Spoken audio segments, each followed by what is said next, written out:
DM uncle, मेरा एक काम कर देंगे? ये कहते हुए क्लास 3 की एक बच्ची जिलाधिकारी के पास पहुंचती है एक मांग लेकर। पहले तो वहां मौजूद लोग बच्ची की बात सुनकर मुस्कुरा देते हैं, लेकिन जब मांग सुनी तो लोग रियलाइज करते हैं कि प्रॉब्लम उसकी निजी नहीं थी, वो पूरे शहर के लिए बोल रही थी। समझते हैं कि मामला क्या है। यूपी के हाथरस में हर हफ्ते की तरह जनसुनवाई चल रही थी। लोग अपनी अपनी शिकायतें लेकर जिलाधिकारी यानी डीएम अतुल वत्स के पास पहुंच रहे थे। तभी वहां क्लास 3 में पढ़ने वाली एक छोटी सी बच्ची आश्वी भी एक एप्लीकेशन लेकर वहां पहुंचती है।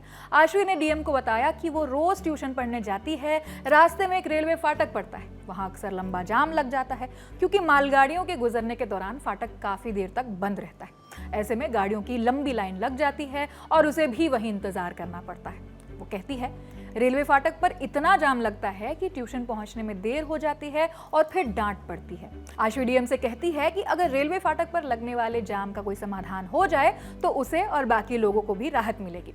इससे डीएम साहब एकदम इंप्रेस हो गए। क्यों? क्योंकि आश्वी सिर्फ शिकायत करने नहीं आई थी, उसने अपनी तरफ से सोल्यूशन भी सजेस्ट किया।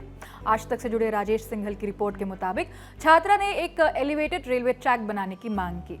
डीएम अतुल वत्स ने बच्ची की बहुत तारीफ की। उन्होंने और क्या कहा, सुनिए। कल जनसुनवाई के दौरान ही अपने पिता के साथ एक छोटी सी बच्ची जो 3rd क्लास में पढ़ती है, आश्वी, सेंट फ्रांसिस स्कूल है यहाँ पे, उसमें वो आई थी और उसने एक बहुत ही अहम मुद्दा जिसको जनपद हाथरस फेस करता है उसके बारे में हम लोगों को अवगत कराया।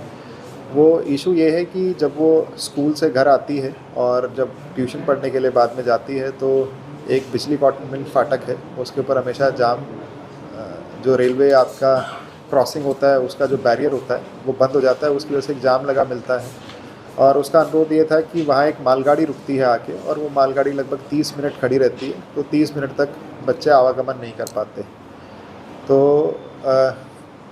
ये उस इंटायरिटी में देखने के बाद उसने कुछ सॉल्यूशंस भी दिए इस चीज़ के लिए, लेकिन इंटायरिटी में देखने के बाद मुझे समझ आया कि हाथरस जनपद का एक ये बड़ा इशू है कि जनपद के बीच से ही एक इम्पॉर्टेंट रेलवे लाइन जाती है और जनपद लगभग 3/4 एक तरफ और 1/4 एक तरफ विभाजित सा हो गया है। एक कृत्रिम विभाजन इस जनपद का हो रखा है। तो इसका सॉल्यूशन निकालने के लिए और कुछ ऐसे क्रॉसिंग जो जिनके ऊपर अभी ओवरब्रिज नहीं बन पाया है या फिर रेलवे ओवरब्रिज नहीं बना हुआ है पैदल आवागमन के लिए, तो उसके लिए हम लोगों को एक विस्तृत कार्य योजना तैयार करने की आवश्यकता है। और जाम की समस्या, क्योंकि रेलवे क्रॉसिंग अगर बंद होगा तो सभी लोग रुकेंगे ही और फिर उससे पीछे ट्रैफिक अक्यूमुलेट होना शुरू हो जाता है।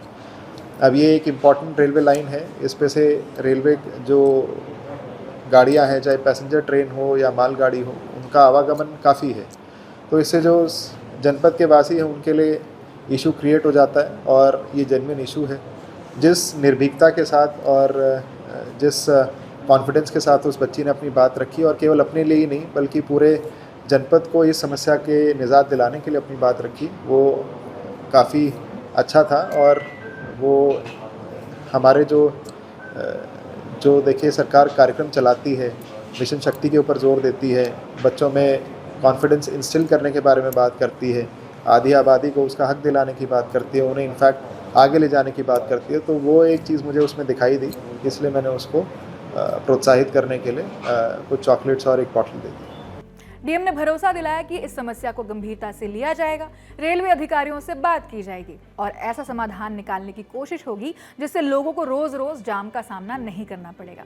यही नहीं, उन्होंने आशी को एक छोटा सा गिफ्ट भी दिया, उसका हौसला भी बढ़ाया। फिर अपने सोशल मीडिया पर एक पोस्ट भी शेयर किया।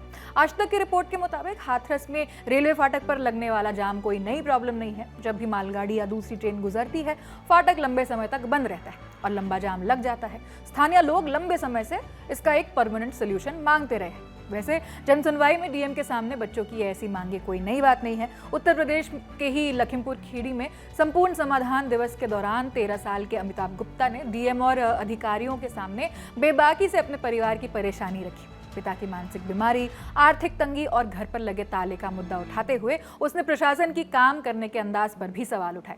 जब उससे बोला गया कि प्रॉब्लम सॉल्व करवा देंगे तो उसने फट से बोल दिया, करवा देंगे, करवा दीजिए।